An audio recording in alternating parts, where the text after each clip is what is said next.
A new topic every day. How in the hell do you do that? So we're talking about today, Everyday KT number 260.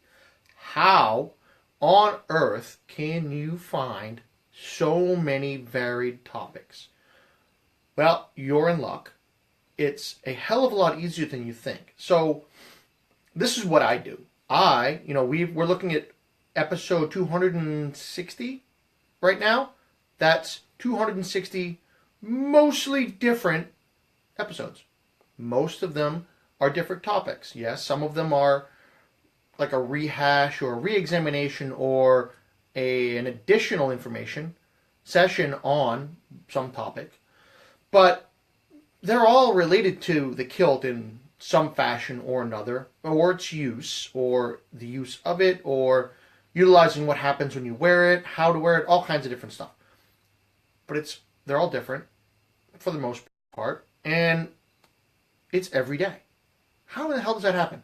No human can come up with that much random crap to talk about, except for a handful of folks I know, but so I'm not talking to them. How does it happen? So it's very simple. In the first step, the second step is a pain in the ass. The first step's easy though. First step is easy. What did you do today? What did you look at? What did you see? What did you experience? What did someone say? That's how you figure out your topic. What you've done. Your experiences. I wear a kilt every day, so every single thing that happens to me from when I'm awake to I'm asleep, unless I'm in the shower, is kilt related, because that's what I do. Odds are all of you have something that you love and you can talk about. Some of you have blogs or video blogs or whatever it is that journals, maybe you're writing a book. But it's something about you, something that's happened. So just compare it to what it is you did that day. What was it, yesterday, day before, and the days before that? I'm always talking, especially lately, I'm talking about getting over yourself, getting away from your fears, getting over the stigmas and the issues of wearing a kilt, i.e. being different than everybody else. I deal with that every single day, and I try to help people deal with that every single day. Stop accepting the fact that people think you suck, or some people think that you can't do something, or not good enough, or you are unable to achieve greatness, or at least success in your own mind for some kind of external issue that is not your own. Well, I do that all the time because it's what I want to do. But wearing the kilt enables me to do so a little bit more because it taught me all of those same things. A vast majority of the subjects that I talk about, especially the ones that are kilt related, it's a lot less educating, and it's more, well, this is what I just learned today or yesterday, or I'm still working through whatever process that is. This is more of a live journal of my life while kilted. All of the things that are going on, the things that I'm doing, what's happening, what's good, what's bad, all of the other stuff that's going on. And allergies. Kilted allergies suck.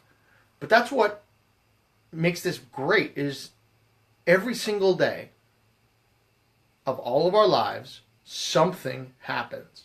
Something happens that either inspires you or motivates you, or both, to think a little bit. And then you get this idea. And like I've shown you a couple times, I have that red book. I have probably 50 different ideas of cool stuff. Some of them wind up on those memes that I make.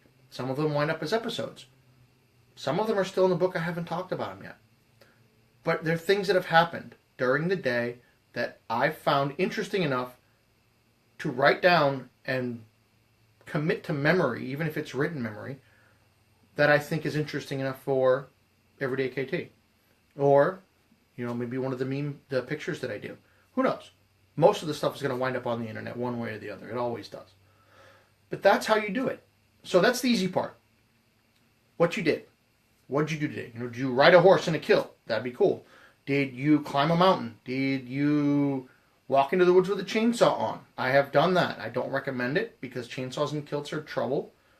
But it happened. So someone documented that, and then they put it up online.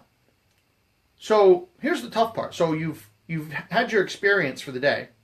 Now you've got to link it back to that thing, that core belief or mentality or core storyline that is the common thread in your blog or whatever it is that you're doing.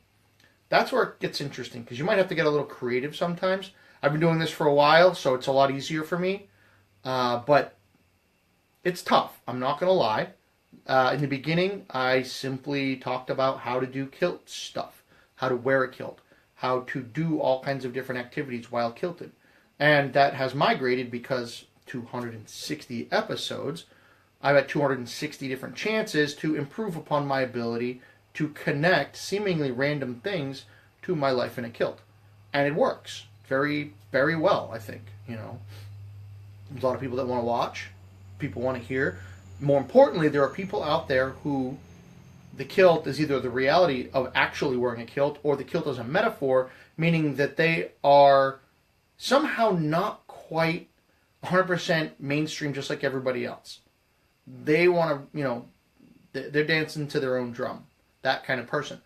Well, maybe because of my experiences and what I'm saying and how I am telling people how I am dealing with all of these issues while kilted, they can take that same message and say, well, I'm not wearing a kilt, but I do whatever the other thing is. And it applies mostly very directly. It applies because being different is being different is being different. Being yourself, having confidence in yourself, and living your own life is hard.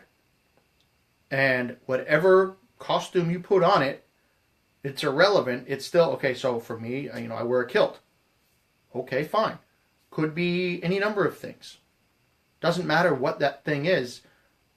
It's the outward expression of who you are and what you do and how you live.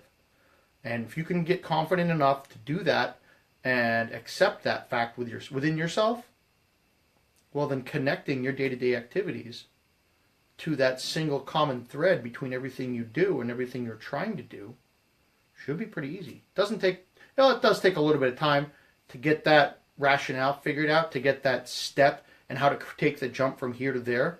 But once you get that figured out and you start practicing and getting good at it, it becomes really, really easy. You'll be able to sit there and talk to anybody about anything and eventually find a way to squirrel it back or snake it back to, oh, and by the way, I did this the other day in my kilt, and it applies. So that's the hard part, but it comes with practice. Simple practice. So that's how you find your topics. It's called, what did you do? What is the cool thing that you did today? What is a cool thing you did last week? Or the cool phone call you had, the cool experience, the crappy experience. Who knows? Not everything's awesome. But then you tie it back to that common thread and the common message that you are trying to spread. And that is the simple, easily repeatable message to always have different content on your blog, website, your videos, whatever it is. Because nobody, unless you're, nobody. Yeah, unless you're in Groundhog Day, nobody has to say to me twice. Nobody. So Bill Murray, even he woke up. So don't worry about that either. So with that, somebody throw up and, well, I actually don't see anybody watching, which means it's glitching out. So I'm just going to grab something out of volume 2. And, well, how in the hell do you get sharks and relate it to the kilt? Well, like I was talking about today, you find an experience and you relate it to what is you doing. So, Kiltology, Volume 2, it's on Amazon. Number 281, sharks. It is a well-known fact that sharks are apex predators all around the world. What is not well known is that sharks are aquatic puppies for kilties. They know better than to try to mess with us. They just don't have the mojo to beat a kiltie. Why? Well, Think of it this way. Like I've said many times. Imagine shark tries to start something with a guy in a kilt. May win, may lose, who knows? But he's got to tell all of his shark buddies, hey, how'd you get that black eye? He's like, some guy in a skirt with my ass. Ate him, but... And then they all laugh at him because, guy in a skirt. And with that, I'll let you go. Go out there, remember, document what you're doing and apply it to your core message. It's all you have to do. It's very simple. Very simple. The hardest part is sitting in front of that camera the first time. After that, it's a cakewalk. Need a hand? Let me know. I'll be more than happy to help. And until I talk to you next time, be strong. Put a kilt on.